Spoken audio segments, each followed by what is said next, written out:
Ilang sandali, natapos ang auction. Nagprotesta si Bunong na hindi yun magagawa ni Yongguang ngunit sumugod siya at sinipa ang pinto ng Saint Room. Nagulat ang receptionist. Napansin ni Yongguang na wala na si Chen Pinggan.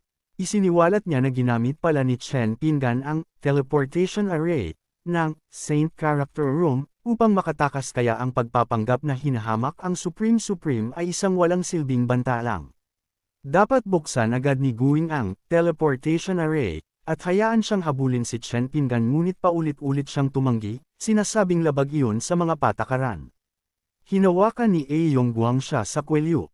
Hiningi niya kung gusto ng Shanghai Pavilion na kalabanan ang Supreme at sinabi na binigyan niya ng respeto si Guing sa pagtawag sa kanya ng Gu Brother, ngunit huwag niyang subukan ang kanyang swerte.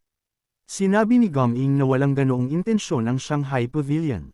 Binanggit niya na maaaring buksan ang transmission array, ngunit kailangan itong panatilihing lihim at tiniyak ni Yongguang na hayaan niya itong mabulok sa kanyang puso. Inactivate ni Ming ang teleportation array. Naging aktibo ito. Ngumiti si Yongguang nang mapanalo. Na-transport siya. Gayunpaman, dumating siya kung nasaan si Huang Fuhong. Nagpahayag siya ng pagtataka nang makita siya. Tinanong niya kung sino siya at sumagot si Huang Fuhong na hindi mahalaga ang kanyang pagkakakilanlan. Sumanghal si Yongguang at sinabihan siya na wala siyang oras para magsalita at dapat siyang umalis sa kanyang dadaanan. Tinutukoy siya bilang ang Supreme One lineage. Tinanong ni Huang Fuhong kung ganoon ba kalaki ang Supreme One. Sinugod ni Huang Fuhong siya. Natakot si Yongguang dahil napakabilis kumilos ni Huang Fuhong kaya hindi siya nakapag-react sa oras. Ipinahayag ni Huang Fuhong na sinasaktan niya siya. Samantala, nasa kanyang bahay si Chen Pinggan sa Mortal Realm. Sinabi niya na karapat-dapat itong maging kayamanan mula sa Chaos Realm dahil hawak pa lang sa kanyang kamay. Naramdaman niya ang kanyang divine consciousness na dahan daw ang lumalaki. Binuksan niya ang bote. Ininom niya ang laman nito. Lumitaw ang isang maliwanag na ilaw mula sa kanyang noo. Humigpit ito at nabalutan ang kanyang katawan ng isang malakas na aura. Lumaki ang ilaw at naging isang malaking orb na nagliwanag sa kanyang buong courtyard. Ilang sandali, nawala ang ilaw at binuksan ni Chen Pinggan ang kanyang mga mata. Inamin niya na hindi niya alam kung gaano siya kalakas sa sandaling iyon. Plano niyang bumalik sa Chaos Realm at humanap ng malakas na tao para makipag-spar. Bigla, inabisuhan siya ng system na natukoy nito ang pagkawasak ng sektang Kayan at ang nagpapataas dito, ang pamilyang Aoyong, at binabati siya sa pagkumpleto ng misyon. Tinanong niya kung ano ang sitwasyon. Binati siya ng system dahil nakuha niya ang kakayahang deduction na nagpapahintulot sa kanya na magdedos ng anumang impormasyon anumang oras at saan man nang walang sinuman ang nakakaramdam ng kanyang mga deduction. Ang success rate ay nakasalalay sa kanyang proficiency. Kung mas mataas ang kanyang proficiency, mas mataas ang success rate. Kinilala niya na ang system ay tunay na isang kayamanan at nagpahayag siya ng malaking pagmamahal dito. Gayunpaman, binigyan siya ng babala ng system at hiniling na maging maingat sa kanyang mga salita at kilos. Sumang-ayon siya at nangako na magiging mas pigil sa susunod. Iminungkahi niya na subukan ang bagong kakayahan. Tinanong niya kung sino ang pinakamalaking kaaway ng Chaos Realm. Dumaan ang ilaw ng kanyang deduction sa kawalan ngunit nabasag ito. Inabisuhan siya ng system na nabigo ang deduction at ang divine consciousness na nakonsumo ay hindi maibabalik. Sinabi niya na tila hindi pwedeng gamitin ng walang hanggan ang kakayahan. Nagpasya siyang subukan pa ng ilang beses dahil nakakabahala na walang alam tungkol sa Big Boss. Ang Supreme One, ang pamilyang Aoyong, ang chess piece sa Changyong domain ay nawasak. Ang may sala ay ang labi ng Invincible Supreme One na nagtatago sa Tangyong domain sa loob ng maraming taon, si Huang Fuhong, at tumakas na siya. Hindi alam ang kanyang kinaroroonan. Nagpasya silang imbestigahan, ibalik ang kanyang ulo, at mag-report. Sinusubukan ni Chen Pinggan na alamin kung ano ang pinag-uusapan ng mga tao sa kanyang deduction. Naranasan niya ang sakit. Nagreklamo siya na labis itong nakakapagod sa isip upang magdedos ng maraming beses ng sunod-sunod, ngunit tila ang Supreme ay ang Big Boss at ang pamilyang Aoyang ang kanyang nasasakupan. Hindi niya alam kung bakit may isang taong nagngangalang Huang Fuhong ang pumuksa sa kanya. Hindi niya inaasahan na ang Chaos Realm ay talagang mayroong isang Invincible Supreme na sumasalungat din sa Supreme Supreme. Ang titulo ay nagkataon na tumutugma sa kanya. Naisip niya na ang Invincible Supreme ay dapat na may mahusay na panlasa kaya kung bibigyan ng pagkakataon, maaari siyang makipagtulungan sa kanya upang harapin ang Supreme Supreme at kailangan niyang pumunta sa Chaos Realm. Bigla, tinawag siya ni Suling. Tumingin siya sa kanyang balikat at napansin siya. Tinanong niya kung ano ang nangyari at kung hindi siya masaya ngunit sumagot siya na wala iyon at hindi lang siya nakatulog ng maayos. Tinanong niya kung nahihirapan siyang matulog dahil may bumabagabag sa kanyang isip at sinabi na dapat niyang sabihin sa kanya kung may anumang bumabagabag sa kanya dahil tutulungan niya itong lutesin. Isiniwalat niya na natatakot siyang matulog ng mag-isa sa gabi at tinanong kung maaari niyang payagan si Do at Zinsan na makatulog kasama niya. Ipinaliwanag niya na mayroon silang mga gagawin at hiniling ni Suling kung maaari niyang payagan si Xuan na samahan siya bago siya bumalik dahil kaya pa nga niyang matulog nang may pag-aalangan sa kanya. Sinabi niya na mayroon ding gagawin si Xuan ngunit nakiusap siya sa kanya. Naguluhan siya, sumang-ayon siya at nangako na papayagan si Duan Zinsan na tanungin siya kung may oras siyang bumalik at manatili sandali mamaya habang tinawag niya siyang pinakamahusay. Pinaghihinalaan niya na tila ginagawa niya iyon para sa kadahilanang iyon. Ilang sandali, tinawagan ni Suling si Zuan. Ipinaalam niya rito na sumang-ayon si Chen Pinggan na hayaan sina Do at Zinsan na makipag-ugnayan sa kanya. Binalaan niya, itong huwag sirain ang kanyang pangako pagbalik nito at tiyaking dalhan siya ng masarap na pagkain. Si Shoin ay nasa peaceful sect at tiniyak niya rito na huwag mag-alala. Tinatanong kung kailan ba siya nagsinungaling sa kanya.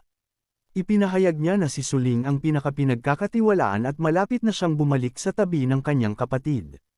Bigla, tinawag siya ni Miranggang at inutusan siyang tingnan si Mirangzu. Tinanong niya kung may nangyari na naman sa kanya. Kinumpirma niya, ipinaliwanag niya na nahimite na naman ito. Sinabi ni Xuan na dapat nilang tingnan ito. Ilang sandali, dumating sila sa badwa ni Mirangzu. Sinuri siya ni Xuan. Tinapik niya ang noo nito gamit ang kanyang mga daliri. Lumitaw ang isang maliwanag na ilaw.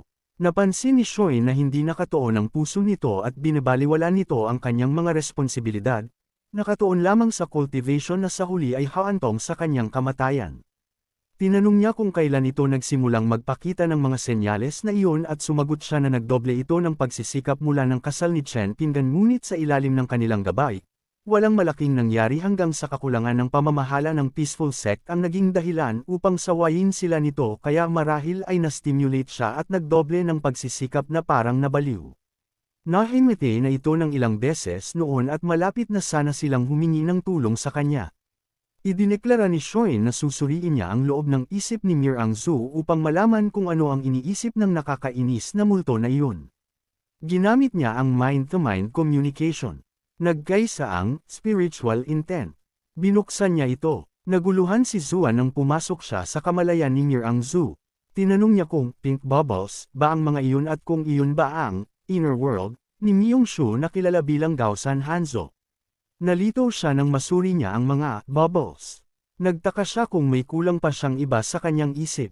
Nakita niya ang alaala kung saan sila nagpractice ng kaligrapya. Binanggit ni Chen Pinggan na mayroong 6 na paraan upang iguhit ang soul summoning talisman, habang naisip ni Mirangzu na balak niyang personal na turuan siya. Ang susunod na alaala ay nagpakita na sinampal niya ang palad nito. Sinabi niya na patago itong nagpractice na naman ng walang tulog at dapat nilang tingnan kung nang ahas itong sumuwi sa kanya muli kung saan sumagot ito na hindi na ito mangangahas muli. Tinanong niya kung masakit, na ikinagalit ni Xuan. Ipinaliwanag niya na mahalaga ang pagpapractice ngunit kailangan pa rin itong pahalagahan ang sarili na nagpaunawa kay Xuan na naisip na niya ang isang buong melodramatikang balangkas. Bumalik sa totoong mundo, ipinahayag ni Xuan na mayroong simpleng paraan upang iligtas siya habang naiisip na kung hindi siya manghimasok, ang love-struck mind ng babaeng iyon ay hindi maiiwasang magdulot ng sarili nitong kapahamakan. Iminungkahi niya na dapat niyang selyuhan ang lahat ng alaala nito tungkol kay Chen Pinggan at natural na malulutas ang problema. Naisip niya na hindi naman mahalaga kung naaalala iyon ng nakakainis na lalaki o hindi ngunit sinabi ni Miranggang na marahil ay hindi pumayag si Mirangsu. Nagpumilit si Shoin na mas mabuti iyon kaysa mamatay. Pinag-isipan iyon ni Muranggang. Sumang-ayon siya na tama ito at gagambalin niya ito. Pinayapa siya ni Zuan na huwag mag-alala. Iginalaw niya ang selyo. Inilagay niya iyon sa ulo ni Mirang Zhu. Selyo nito ang kanyang mga alaala. Ilang sandali, tinanong ni Miranggang kung mayroon bang dapat bantayan pagkatapos selyohan ang kanyang mga alaala at pinayuhan niya na mas mainam na huwag na niya itong makita si Chen Pingan muli kung hindi ay baka lumuwag ang selyo ngunit dahil sa kanya ang sektang iyon, malaki ang posibilidad na magkita sila kaya plano niyang dalhin siya sa upper realm para sa cultivation at habang tinanong niya kung pumapayag siya, nagpahayag siya ng pasasalamat sa kanyang komprehensibong pag-iisip at sinabi na ang makatanggap ng kanyang gabay ay isang malaking pagpapala mula kay Murang Zhu. Nagmalaki si Zuan. Pinatunayan niya iyon at tinanong kung hindi niya alam kung sino siya. Naisip niya na balang araw ay tatalunan niya ang nakakainis na lalaki na iyon at babawiin ang kanyang kapatid. Sa kabilang banda, sa Mortal Realm, kumatok si Shen Bao at tinanong kung nasa bahay ba si Chen Pingan. Inimbitahan siya ni Chen Pingan na pumasok at umupo at humingi ng tawad sa abala. Tinanong niya kung bakit siya biglang dumating. Ipinaliwanag ni Shen Bao na wala namang mahalaga at kakakuha lang niya ng isang disipulo at dinala niya ito para makita siya. Ipinakilala ni Hang Fuhong ang kanyang sarili at binati si Shen Ping. Tinanong ni Shen Bao kung mukha bang maganda ang bata at kinumpirma ni Chen Pingan na oo nga. Kinilala niya ang pangalan ni Huong Fuhong. Naisip niya na tila siya ang pumuksa sa pamilyang Aoyong sa Deduced Vision. Tinanong niya kung alam niya ang Shanghai Pavilion at tinanong ni Huong Fuhong kung ito ba ay isang napakalakas na organisasyon. Tinanong niya kung kilala niya ang Invincible Supreme. Sumagot si Huong Fuhong na malinaw na isang big shot iyon at ang isang maliit na tulad niya ay hindi makakakilala doon. Inamin ni Shen Bao na hindi siya patas. Ipinaliwanag niya na dinala niya ang kanyang disipulo doon hindi para sa kanya na tanungin kung saan humingi ng tawad si Chen Pingan. Naisip niya na wala siyang nakitang malalaking problema ngunit dahil sa hindi gaanong maraming pagkakataon sa mundo, hindi maginhawa na magtanong sa sandaling iyon. Binanggit ni Chen Pingan na ito ang kanilang unang pagkikita at wala siyang magandang may alok. Ipinaliwanag niya na ito ay ang kanyang alchemy insights at ang alchemy at medicine ay iisa ang pinagmulan kaya dapat itong maging kapaki-pakinabang sa buhay ng kanyang estudyante. Naalala niya na nanalo rin siya ng unang pwesto sa alchemy competition kaya dapat ay kapaki-pakinabang ang mga insight na iyon. Nagpahayag ng pasasalamat si Huong Fuhong at ipinahayag na lubos siyang nagpapasalamat. Sumagot si Chen Pingan na walang anuman. Ilang oras ang lumipas at malapit nang lumubog ang araw. Pinayuhan ni Chen Pingan na dapat silang bumalik at bumisita sa tuwing mayroon silang oras. Naisip niya na kung hindi siya makapagtanong, kaya niya lang itong aidados sa kanyang sarili. Naniniwala siya na dapat itong magpaalam sa kanya kung ito ay isang pagkakataon. Ilang sandali, dumating ang gabi at si Chen Pingan ay nasa kanyang silid. Nagsagawa siya ng deduction.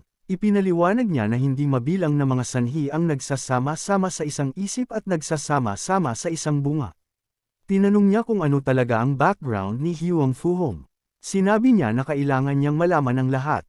Nagtagumpay ang kanyang deduction. Napansin niya ang mga suso ng isang babae. Nagtaka siya kung ano ang gustong sabihin sa kanya ng resulta na iyon. Naghinuha siya na marahil ay kaya niya itong aidados muli at marahil ay makikita niya ang lahat. Pinunasan niya ang dugong tumutulo mula sa kanyang ilong. Tinanong niya kung ano ba ang inaasahan niya. Nagpasya siyang gawin itong muli. Hindi niya napansin na bumukas ang pinto ng kanyang silid. Tinawag siya ni Dan Zinsen. Binanggit niya na may mga lamok sa silid na iyon. Napagtanto niya na hindi matutuklasan ng sinuman ang deduction. Naisip niya kung ganoon ang pakiramdam kapag nahuli ng kanyang asawa na nanonood ng corn. Naglakad siya patungo sa kanya. Ipinaliwanag niya na ayos lang iyon at natatakot lang siya na ang mga maliliit na lumilipad na insekto ay makaistorbo sa kanilang pagtulog sa gabing ngunit. Sinabi niya na hindi siya makakasama sa kanya sa gabing iyon dahil naroon na naman si Ziwan. Alam niya na kung hindi niya ito sasamahan sa unang araw, kaya nitong balikterin ang lugar na iyon. Naisip iyon ni Chen Pingan. Sinabi niya na alam niya dahil siya ang humiling na manatili kay Sulang sa halip. Kailangan niyang mag-admission at sa pananatili ni Seiwan sa kanya, hindi na niya kailangang mag-alala na malungkot ito. Ngumiti siya, binalaan niya na huwag siyang masyadong mapagod mula sa dalawang babae kung saan sumang-ayon siya. Ipinaliwanag niya na hinahabol ng Supreme Being si Huang Fuhong at tila kailangan niyang alamin kung iyon ba ang tunay na Huang Fuhong upang ilabas siya. Like, comment, share, and subscribe naman dyan mga ito go. Maraming salamat po.